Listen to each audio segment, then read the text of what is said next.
Our lives are like a beautiful work of art. It definitely doesn't start out that way. It goes through messy stages in which the artist has no idea where it's going, maybe full of doubt, and unsure if it's going to be complete. And once it's finished, viewers actually create their own opinions about that work of art.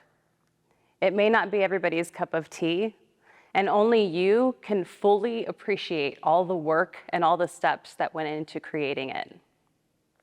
My name is Kyzandrha Zarate, and I'm here today to discuss the beauty of celebrating the ebb and flow. I'm an artist, graphic designer, small business owner, singer, and active community member. I was born in South Texas, and in the early 90s, the declining economy forced my parents to have to start from scratch and take a huge leap. We moved to Florida, and my sister and I were totally unaware of the struggles they were experiencing.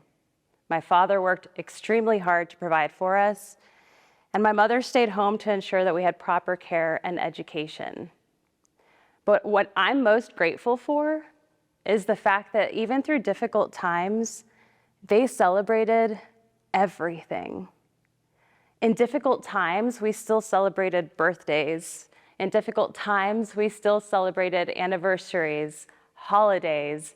In difficult times, we still celebrated every milestone. And when I say celebrated, we would actually create signs, we would do arts and crafts, even if it was just the four of us. We created an entire party and celebration, and it was memories that will never leave me. They taught me the meaning of resilience and true love. We ended up moving to Jacksonville, Florida, where I would spend the next 24 years of my life. And the first 19 years of that time period, I went down the beaten path because I had to. I made good grades. I took part in so many extracurricular activities that I didn't even have time to try to get into trouble, which was pretty smart on my parents' end. I took roles of leadership. I saw a lot of roles in leadership, but that was something that I felt I needed to do to feel like I was accomplishing something.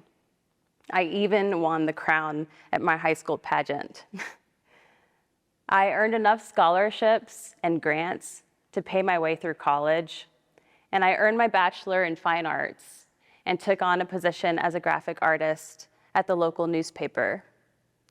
That is one of my favorite jobs to this day. They really saw my strengths in fine art and utilized that in the work that I would do at the Florida Times-Union.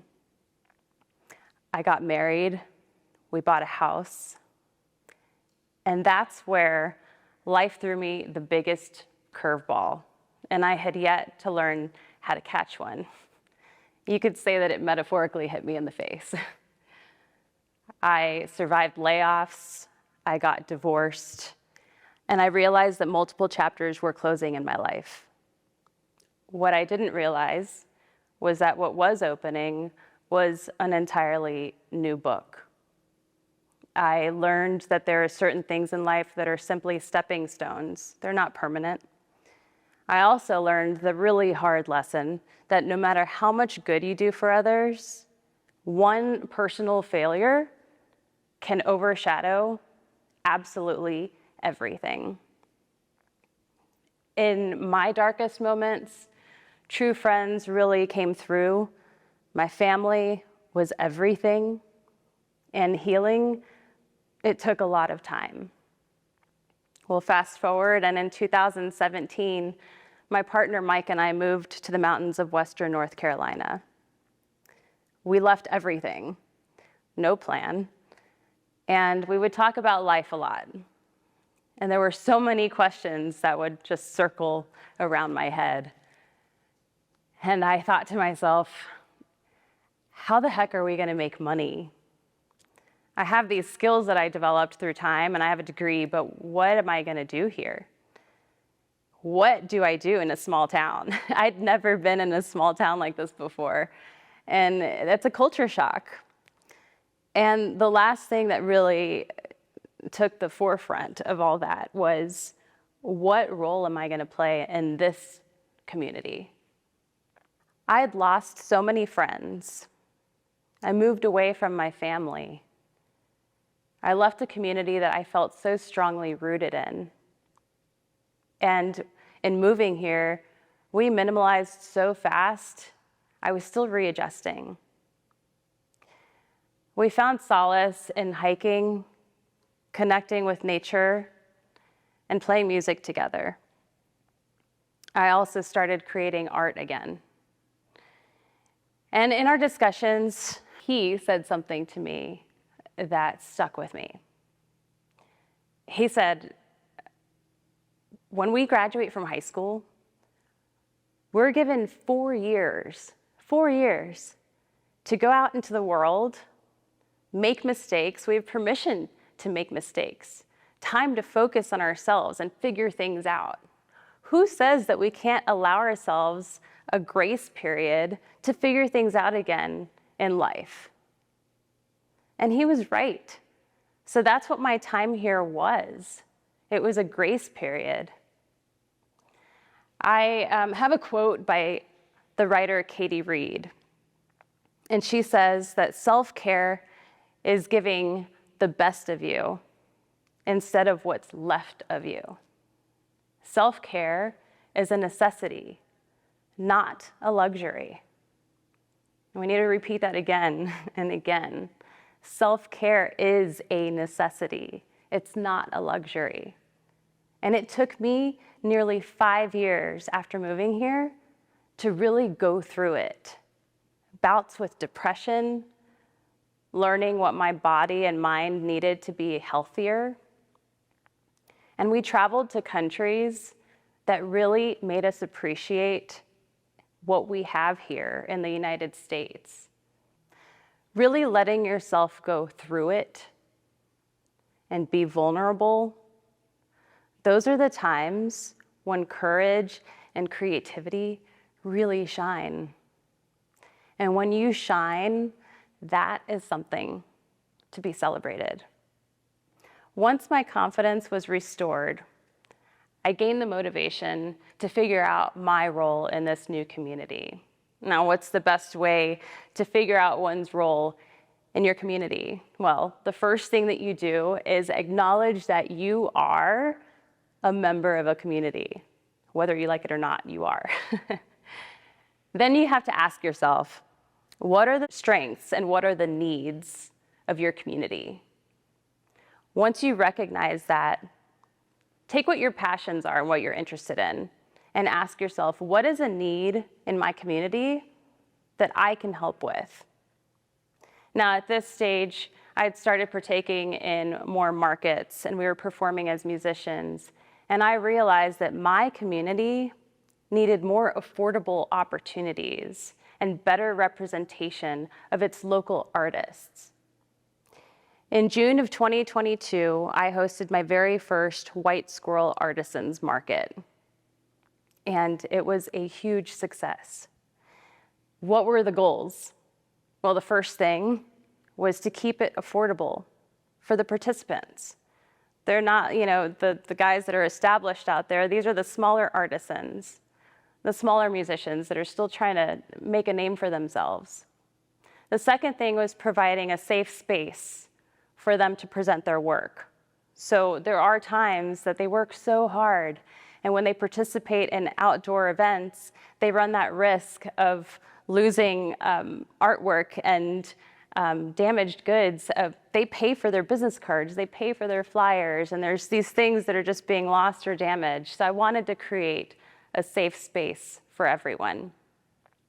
And the third thing, which was very important to me personally, was to spotlight every artist that was taking part in these events. I had to allow myself that time. It was a lot of hard work, but this was something that was extremely important to me and my new community that I had become a part of. October 21st is my 5th White Squirrel Artisans Market.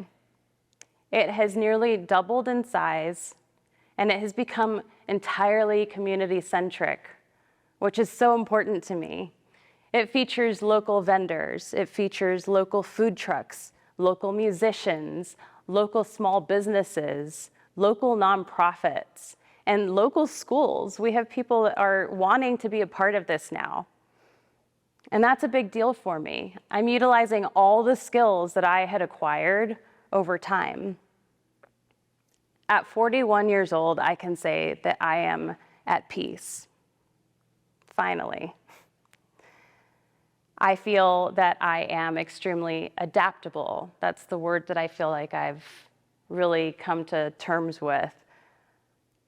I feel like I've learned that we can all rebuild from the ground up and still have it represent who we are at the core. I know that if an obstacle is placed in my way, small or big, that it's there for a reason. It may be introducing me to a person or presenting an opportunity that may not have been there otherwise. So we need to have faith in those obstacles. We need to celebrate the obstacles. So in 1968, Dr. Kent Keith, a college student leader, wrote a poem to other fellow youth leaders, and he called it the Paradoxical Commandments. It resurfaced later, a revised version that was attributed to Mother Teresa. You might know it as Do It Anyway. So I wanted to paraphrase the original Paradoxical Commandments for you. If you do good, people will accuse you of selfish, ulterior motives. Do good anyway. If you're successful, you will win false friends and true enemies. Succeed anyway. The good you do today will be forgotten tomorrow. Do good anyway. The biggest men and women with the biggest ideas can be shot down by the smallest men and women with the smallest minds. Think big anyway. People favor underdogs, but follow only top dogs. Fight for a few underdogs anyway. What you spend years building could be destroyed overnight. Build anyway. The greatest thing about internal growth is that it knows no limits. As long as we celebrate and truly embrace the ebb and flow, we can continue growing and sharing. This life, our canvas, will continue on as an evolving work of art. Thank you.